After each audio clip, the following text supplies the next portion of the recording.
Okay, hello, welcome. I'm here with Patrick Kilpatrick. He is an actor, screenwriter, and producer in Los Angeles. He's running for governor. Thank you for being with us, Patrick. Tell us a little bit about yourself. Thank you, Roger. Well, you know, Gore Vidal said that there's never enough time. Um, what can I tell you about myself? Well, I've conducted myself swiftly and with invention, and I think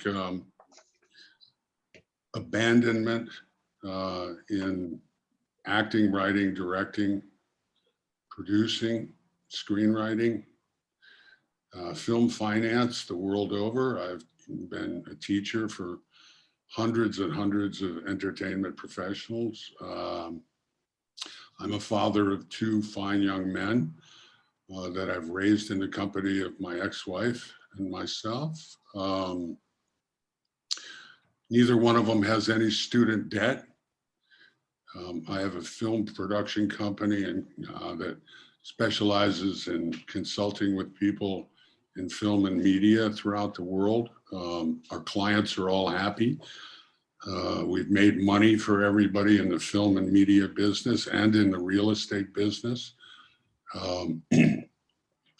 I've traveled widely, and we specialize in the film business. Whether you're an actor or a scriptwriter or a producer, you get a job and very swiftly absorb what needs to be done to bring that to a global audience. And in essence, that's what we've done here in the California race. We've absorbed everything over a period of years and realized that the people who are at the helm are not doing a proper job for the citizens of California. They're not doing it with vision. They're not doing it with drive. They're not doing it with skill.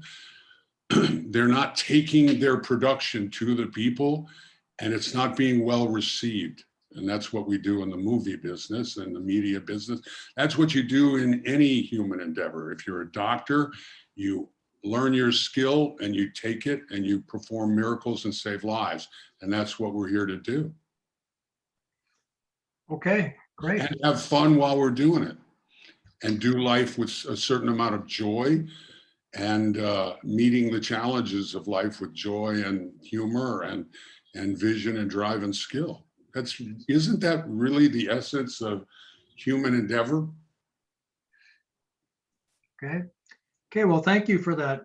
Maybe we could talk about a few of the issues. Let me go forward with that in the sense that 2 weeks into the campaign, we're providing all the vision that the Newsom campaign has, the Newsom regime. I mean, we call for film incentives to bring film back to California, which is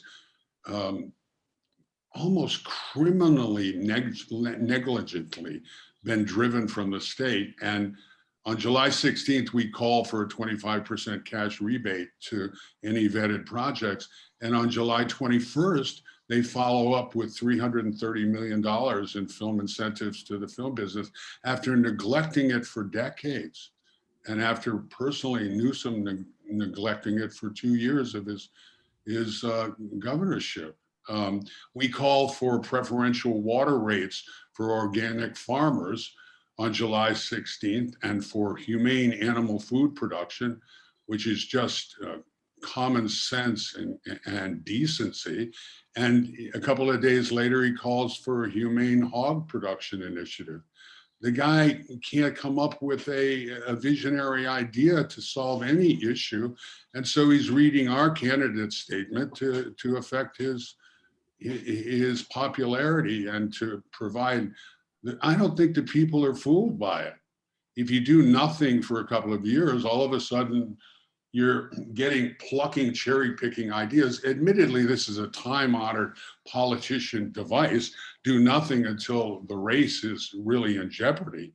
But is that the kind of leaders that the people of California really want to have at the helm? Somebody who really can't come up with any visionary initiatives and solutions? It's a serious question, because we as Americans and Californians really have to ask, is this the kind of people we want running the show? Okay, well, let's drill down on a couple more of your Okay. ideas. It sounds like you've had some ideas for bringing the film industry back into California. It seems we're having a migration of a lot of businesses out of this state. What would you Yep. do It's a to a microcosm of the whole situation. yeah, what would you do as governor to turn that around, if anything? Well, what's at the essence of that issue? The essence of that issue is California isn't competitive. And California, in a lot of realms, operates with complete complacency from a number of sectors. To be fair, it's not all Gavin Newsom's issue. It's the high cost of housing, it's taxation and the cost of living.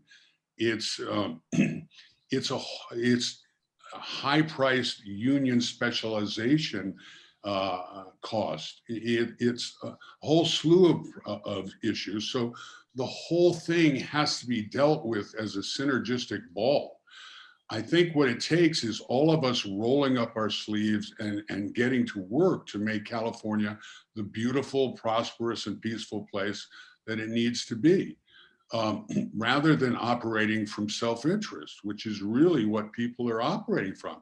We have to come from elevation and love and prosperity for everybody in this state. Uh, the simple thing for any business is, how do you be competitive? You be competitive by working harder and better than almost anybody else on the planet. And California should be doing that.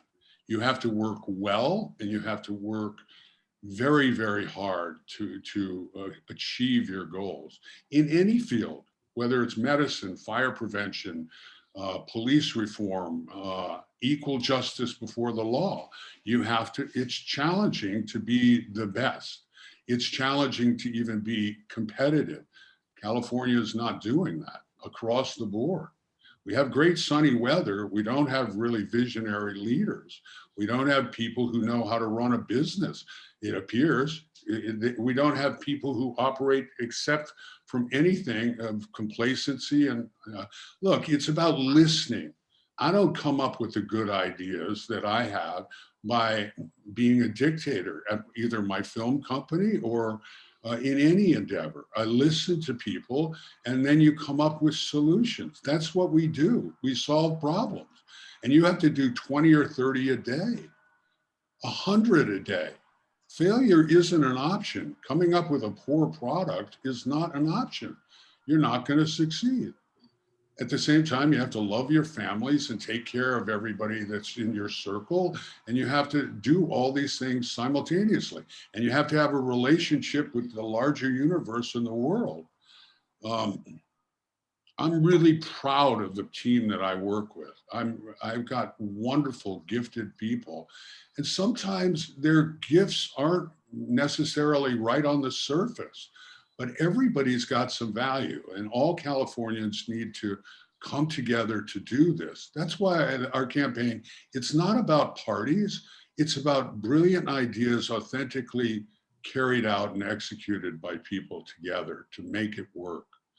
But you've got to have, you can't have a private sector that's not paying taxes and is not participating in the elevation of the people. You can't have the business community operating that way.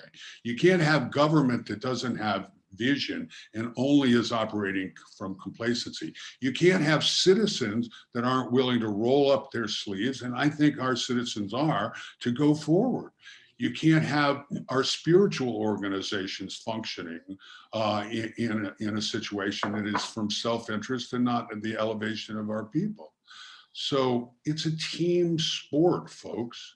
It's a team sport. And if your quarterback's not running really well, your team's not going to go anywhere. Do you think that applies equally to the crime problem in this state? You're down there in Los Angeles, one of our major cities that seems to have experienced a spike in crime over the last couple of years. Is that something the governor's office can be involved in and should do something differently? And what would you do? Well, of course, you have to do some things simultaneously. First of all, come from the premise. Look, we just have come through an amazing conversation about equal justice and law enforcement, the relationship. There are programs that work. There are law enforcement people that are fabulous, and they need to be assisted and allowed to do their job. And people who want to protest that's a sacred, sacred right in America. Why can't we have equal justice before the law and really advanced law enforcement that meets the needs? And also come from the premise that zero crime, opportunists that take advantage of those situations, looting, that's unacceptable. The burning of buildings is unacceptable. What have we had in this state and other states? For Portland example, we have people who are lawless on both sides of the political equation being allowed to conduct themselves that way. Sorry, doesn't happen under a leadership. Law enforcement plays a significant component in crime prevention. Equal justice is vital to the exercise of the rule of law. Why can't we have both? We can. Why can't you have a movie that's significantly beautiful and impactful globally, and at the same time works within an appropriate budget? You can. In fact, heroic budgets can achieve incredibly impactful films. Well, heroic budgets in government can achieve impactful and great elevation of people. So I go around to places and the security guards say, please, Patrick, do something. I'm being attacked with knives. Every day people run in and steal our products at a particular business. Women going to luncheons. They can't even go to luncheon without being accosted. That's unacceptable. At the same time, people should be treated with dignity and equality when they're arrested by anybody. I know police officers, they're brilliant servants and heroes. I know people who are social justice warriors, they're good people. They want to see America achieve its ideals. That's what we need to do. And how do you do that? First of all, start with yourself. Am I an example of American ideals? Somebody who's overcome adversity to achieve in this society? Am I uplifting others as I go through? I run a program called the UDF Uncommon Dialogue Film Mentorship Program. We teach people how to go out and we give people jobs that allow them to achieve their dreams. It's the same thing with government. It's exactly the same model. Okay. All right. Well, thank you for that. So Patrick, last question. If someone wants to find out more about you or help or support your campaign, how do they get a hold of you? Well, we have a lot of issues that are all tied together in the state. I would ask that they please go to kilpatrickforgovernor.com, kilpatrickforgovernor.com, follow our social media, go to those places, read our candidate's statement, which is, I spoke a moment ago about how swiftly things can happen in the film business and any business when people thrust themselves in it in full commitment to it. Our candidate statement, when we opened our campaign, I'm very proud of, but our candidate statement now is vastly more encompassing and visionary to when we first started. And we started in a good place. So I'd ask them to go to kilpatrickforgovernor.com. We'd love to have your support. We'd love to have you with us. We can do this as one people, one united California. Onward and upward, and God love you, and I hope you have a great day. It's a special day, and we all need to really embrace our time on this planet because it's not a long time. Okay, well, thank you very much, and good luck to you, sir. Thank you for having me. God bless you. Stay out of trouble.